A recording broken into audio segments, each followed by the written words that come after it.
কিছু কিছু দিন সকালে ঘুম থেকে উঠে না কেমন একটা লাগে, মানে মনে হয় কিছু করব না, বসে থাকি, ভালো লাগছে না, এই জিনিসগুলো কাজ করে। কিন্তু কি বলতো, কাজগুলো না করেও তো বসে থাকতে পারবো না। এই যে কাজগুলো করছি না, এগুলো সব জোর করে করছি, ভালোই লাগছে না, করতে হয় তাই করছি। কিছু করার নেই, না করলে তো চলবে না না।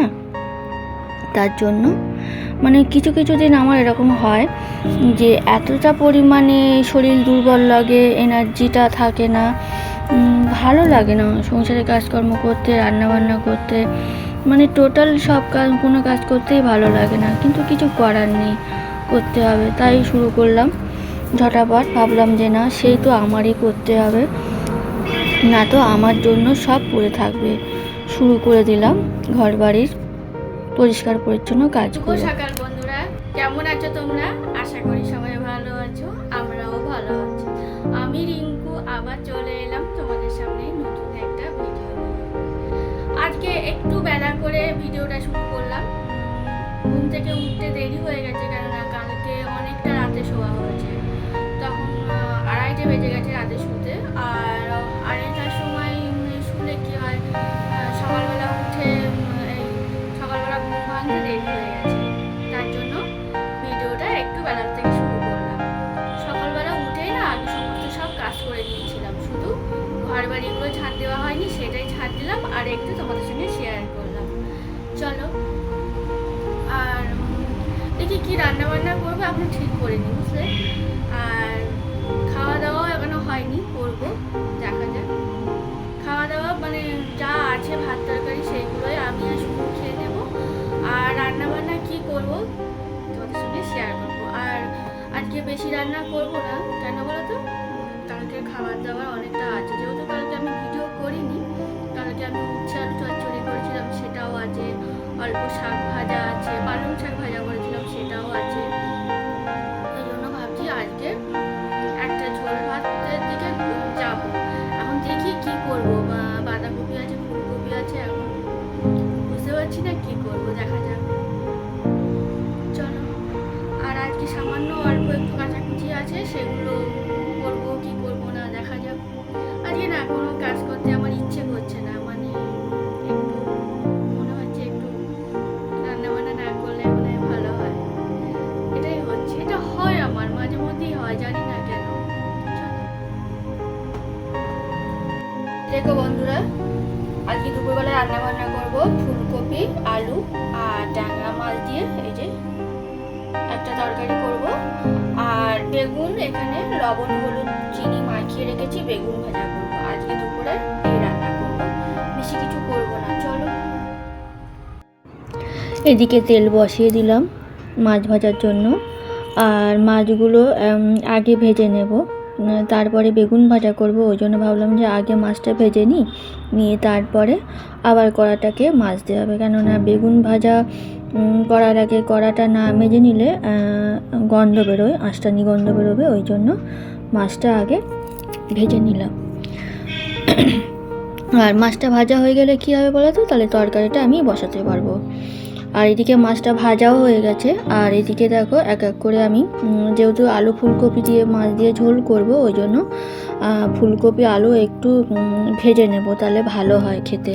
আর ফুলকপিগুলো এখন না খুব তাড়াতাড়ি সিদ্ধ হয়ে যায়, ওই জন্য এখন আর গরম জল দিয়ে ভাপাই না, সরাসরি একটু ভেজে নিই। আর আলুটা জাস্ট একটু হালকা গরম জল দিয়ে ভাপিয়ে নিয়েছি, যেহেতু পুরনো আলু, ওই জন্য ভাপিয়ে নিয়েছি। ওটাকেও ভেজে তুলে নিলাম।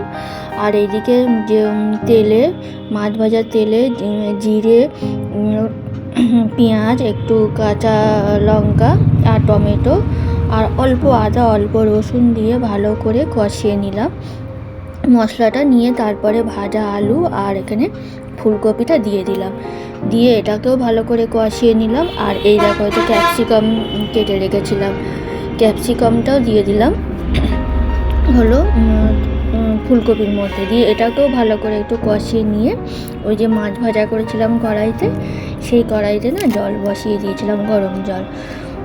তাও গরম জলটা মানে কড়াটাও গরম ছিল, আর একটুখানি গরম করলে গরমটা হয়ে গেছে। এই যে কষানো হয়ে গেছে, জল দিয়ে দিলাম। আর এদিকে মাছ ভাজাটাও দিয়ে দিলাম।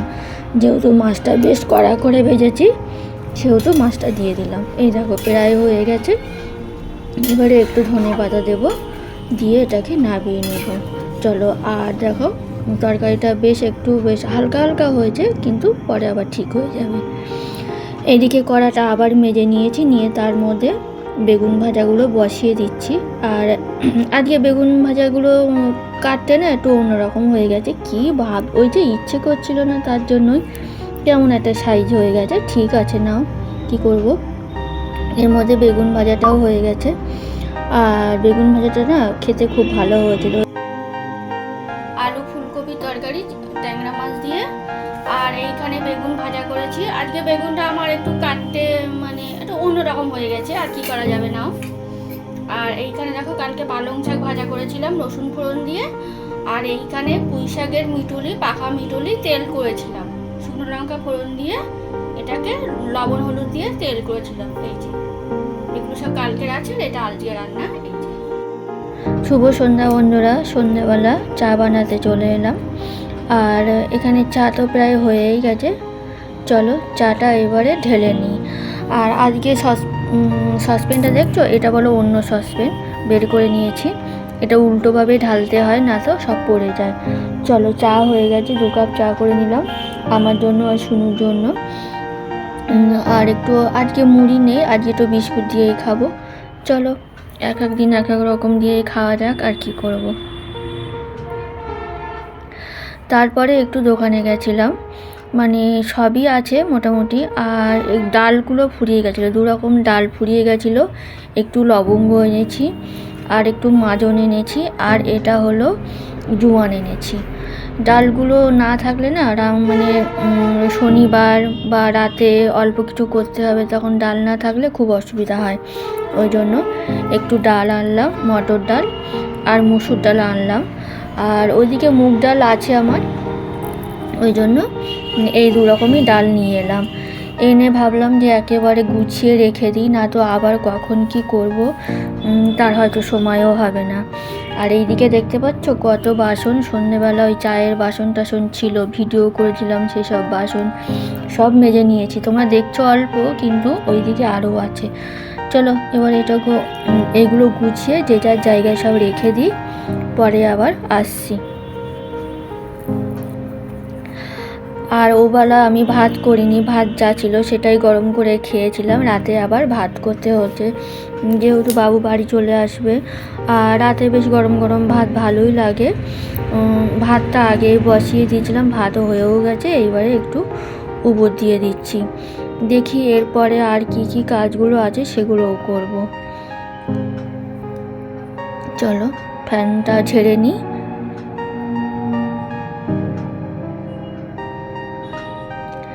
এদিকে ফ্যানটা ঝাড়াও হয়ে গেছে, এইবার তুলবো, তুলে একটু গ্যাসে বসিয়ে দেবো। কেন বলো তো, যদি মানে হাঁড়ির তলায় যদি অল্প একটু ফ্যান থাকে তাহলে না এগুলো শুকিয়ে যায়, গ্যাস ধরিয়ে দিলে একটু শুকিয়ে যায়। এগুলো আমি মায়ের কাছ থেকেই শিখেছি। চলো, আর আজকে তোমাদের সঙ্গে একটা জিনিস শেয়ার করব, ভাবলাম যে ভিডিওটা শেষ করব, তাহলে তোমাদের প্যান ভাঁজ করা শেখাই।